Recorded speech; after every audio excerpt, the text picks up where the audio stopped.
We are back now with breaking news as Donald Trump's campaign promise has just become a reality. The historic opening of a new U.S. embassy and America's recognition of Jerusalem as the capital of Israel.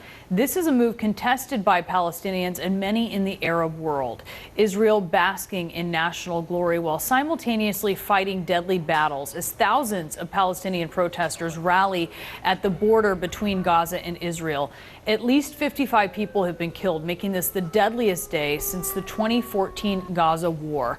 This violent scene playing out just miles away from where the president's daughter and son-in-law stood.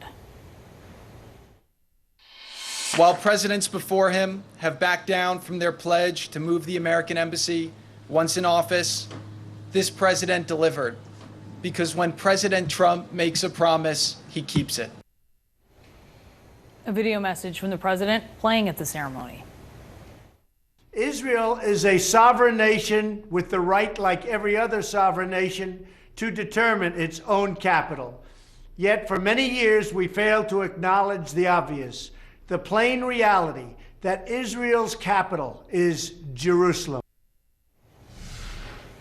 Joining me now is Daniel Shapiro. He's the former U.S. ambassador to Israel under the Obama administration. Ambassador, this clear demonstration, do you think it is of Trump doctrine, this go it alone foreign policy that is based on making good on promises? I don't think I want to give the president credit for a doctrine that governs all of his foreign policy, much of which is very unpredictable and a bit haphazard, not well staffed. I do support the move of the U.S. Embassy to Jerusalem because Jerusalem is Israel's capital. It has been since Israel's founding. And the embassy is located in West Jerusalem, which in no conceivable map of a two-state solution is going to change hands. So the idea of establishing our embassy there is reasonable, plausible, and should have been accompanied by some additional clarity that the two-state solution that the president would want to achieve, what he calls the ultimate deal, would also give Palestinians the opportunity to establish their capital in East Jerusalem. He hasn't done that. He should have done that before. He still could do it now. And you've said that this, while you support this move, you felt like this should have been part of a larger, comprehensive approach, really part of a series of actions moving towards peace in the region. Indeed. It's reasonable to bust the myth that sometimes is trafficked on the Palestinian side that there is no historic Jewish or Israeli connection to Jerusalem. That's the positive about establishing the embassy in West Jerusalem. However, there's another myth that there is such a thing as an end to this conflict or a two-state solution without a Palestinian state with its capital in East Jerusalem being established. So what was lacking here was the full context of that decision. The strategic objective is not where our embassy sits, as important as that is. The strategic objective is to end this conflict. That's only a two-state solution, and Palestinians need to also have their needs met in that situation. We're seeing these scenes play out on the Israel-Gaza border, violent scenes as protesters there heading for a fence that separates Gaza from Israel have been met with gunfire. We know that at this point more than 50 people have died.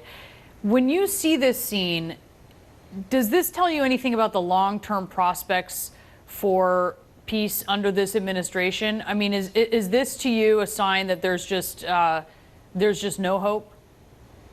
Well, in fairness to the administration, they inherited a very difficult situation in which both the Israeli and the Palestinian leadership are simply not equipped to have negotiations. The Palestinian Authority is led by Mahmoud Abbas, who's 83, not in good health, fighting succession politics and his rivalry with Hamas.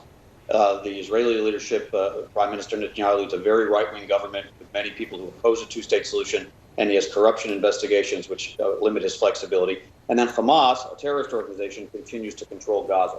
So this is a very difficult situation. I wouldn't expect negotiations to achieve even with the most well-equipped administration. Obviously, these disturbances in Gaza are extremely upsetting to watch.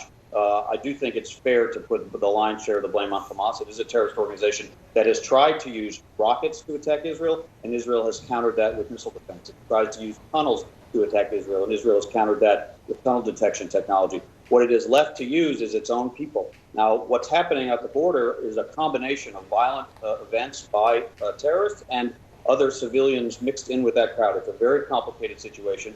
And as the American military has learned in Iraq and Afghanistan, it's very, very difficult to fight a terrorist organization that embeds itself in a civilian population.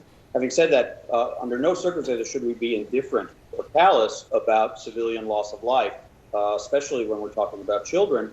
And even if Hamas bears the lion's share of blame, there should be investigations. I'm sure the Israeli military will do that, as our military does. And every effort should be taken by democratic nations like the United States, like Israel, in such situations to try to minimize the loss of civilian life, because the terrorist organization won't try to. The terrorist organization seeks it for propaganda value. All right, Ambassador Shapiro, we do appreciate your time. Thank you, sir.